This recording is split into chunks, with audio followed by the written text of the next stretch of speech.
So today we're looking at the Hasbro G.I. Joe Classified Series Sergeant Stalker. And he is number 46 in the line, as you see right here. Here's the other side of the box, showing the artwork, which looks pretty cool. And on the back side, of course, we get the poster image of G.I. Joe Classified that we've been getting. Slightly updated, of course, now. They change it as they add more characters. So as you may have seen, Sergeant Stalker comes with quite a bit of accessories. It's actually quite nice seeing this amount of accessories. I feel like it's been a while. So let's go ahead and run through them. First up, we have his beret. And there you go. And if you take a closer look at it, unfortunately you can see that there is some gold paint splotching on the top there. I feel like acetone might be able to take that off, but other than that, everything looks good. At least the actual ranking color or paint job is done well. Alright, so my gun knowledge is not perfect, so I'm just gonna say that this is a rifle. So this is something different. I don't think I've seen this one before, so this might be a new sculpt. And it has a removable magazine, so that is always nice. I believe it's this one right here. Yep, there you go. So that's how that looks all together. And then we also do get this right here, which is another type of drum or magazine. Again, my gun knowledge is very poor, so I'm sure I am making people cringe. But you can attach this rather than the magazine that you just saw, and it is like a little drum, and then the bullets connect to the top here, so it's as if it's feeding it to the actual rifle. There you go. That looks really nice. I like that. Like that there's an option to have the magazine or this drum. Again, there's gold paint on the side there, which kind of sucks. I don't know why the paint is so sloppy on these, but that looks very, very cool. So I like that. Then we get this rifle here, or it could be a submachine gun. I don't know, but it's different. It's something new we haven't seen before, and again, you can utilize that same magazine, which is the first one I showed you on the previous weapon, and that slides in just like that. So you can have it all put together. Now the drum does not go into this one because there's nothing to feed it into. That would look kind of silly. But this is cool. I like this. So maybe this magazine wasn't even meant for this gun. Maybe that was just me not knowing what I'm doing, which is most likely the case. So this drum here is for this weapon, while this magazine is for this weapon here. And then lastly, we do get a pistol, and there is an extended magazine that is not removable, as you see right there. But we do get a silencer. It's one of these big old ones which slides right in. Look at that. That's pretty dope. I like that. And then there is also another peg hole at the end of that, so you can peg in some effects if you wish. So very cool. I like that. And then lastly, we do get a sheath here, or a holster for a long weapon. So let's see if we can fit this one in. I guess you would have to remove the magazine, and then you can slide this in just like that. And you can see there's a big old peg, so you can peg it into him. And then there's also a sheath here, which looks like it's for a knife, which is right here. So he does come with a knife, so it looks like that could slide in there, unless this could also holster in the magazine, most likely. So it could be multiple uses. I'm sure this is meant for the magazine though, but the knife does fit in there in case you want to put the knife in there. So I like the sculpt here. I wish this was like, black washed or had some sort of paint and detail there, because the sculpt is there, but it's not really painted at all. So that's the only bummer about it. And then we get this garment piece. Looks like it's a shawl of some kind that you can put over his torso. So that's nice. So overall, man, this is a lot of accessories, a lot more than what we've been seeing overall with anything Hasbro lately. Alright, so you can see here he also does have some holsters. So it looks like we can put his pistol on his side here, just like that. So that looks good. And then there's also another spot here, which would be for the suppressor or the silencer, whichever way you want to call it. So like that. That fits in perfect. And then on the other side, you can put in his knife. There you go. And then on the back side, you have the peg hole. So this is where you're going to want to peg in the rifle. So just like that, you can have it over that shoulder, straight up, or over the other shoulder. I'm just going to leave it like that. And that looks pretty good. So now he's got most of his weapons attached to him.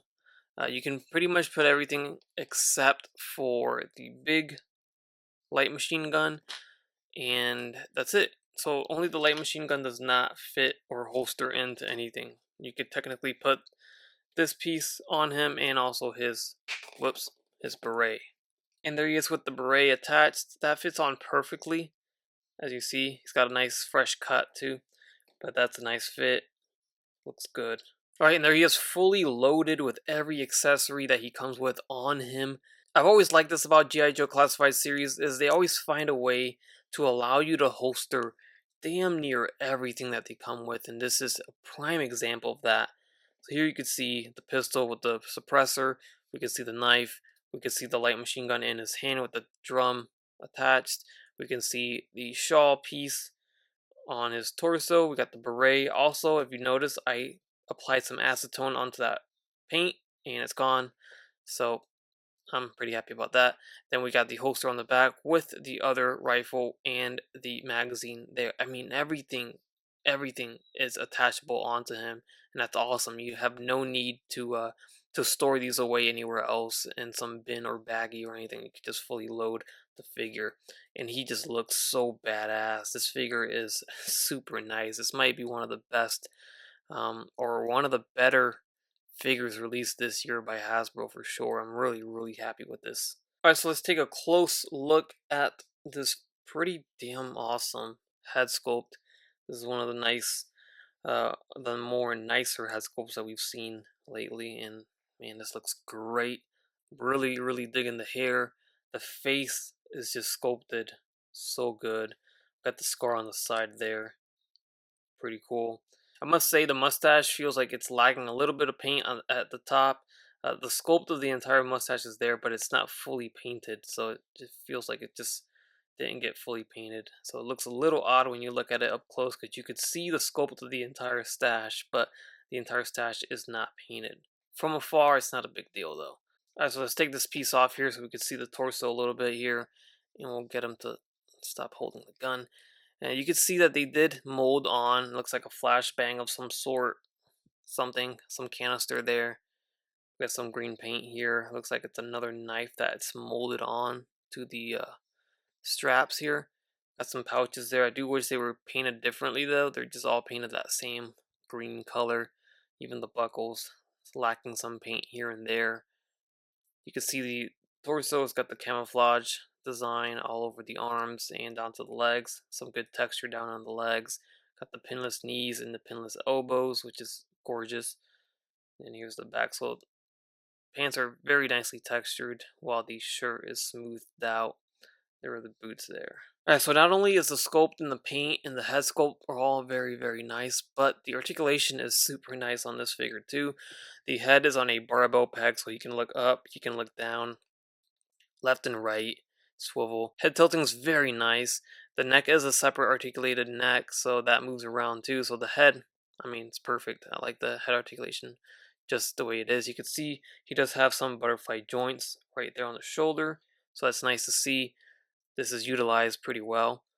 You can see there. And then the arms do go all the way up. They go down. Now they do kind of angle out when you're trying to rest them down. They don't go straight down, so that's a kind of a bummer. It's one of my gripes here. You can see when he moves it up, it's still angled to the side there. It's not straight up. So it's just the way it is. It's not the biggest deal. It's not the worst I've seen of this type of arm syndrome. Some other figures have it way worse than this. We do have a bicep swivel. We have those double jointed elbows right here. Let's see if I can bend that further. There you go. And then we have a regular hinge and swivel on the left hand, while the right hand has that side hinge, so you can have the the gun angled up or down or whatever. We do have an ab crunch at the torso here, which clicks pretty loud, just like the Xamot and Tomax torsos. They were pretty clicky. So yeah, we do get a ball joint at the waist, so you do swivel it and you can tilt it and crunch around like that. Got those drop down legs that we all know and love. Kicks forward, goes back down. You can pretty much do a split here. And then we have a thigh swivel. double jointed knees. We got a boot cut shin swivel, ankle hinge, and an ankle rocker at the foot. So pretty much everything you can ever ask for on a G.I. Joe, he's got it. And here is a quick attempt and trying to get him to aim down the sight. Now the light machine gun, the sights are way back here. That's pretty difficult. So he's not really looking down the sight, but I mean it's a pretty decent aiming pose. So you can get him in some very nice or decent, aiming down the rifle. And then here is the other rifle in this hand, which fits a little easier because it's much smaller, so you got a lot of more wiggle room, more space to work with here for sure. So here he is next to the Crimson Twins. We have Zaymot on the left and then Tomax on the right.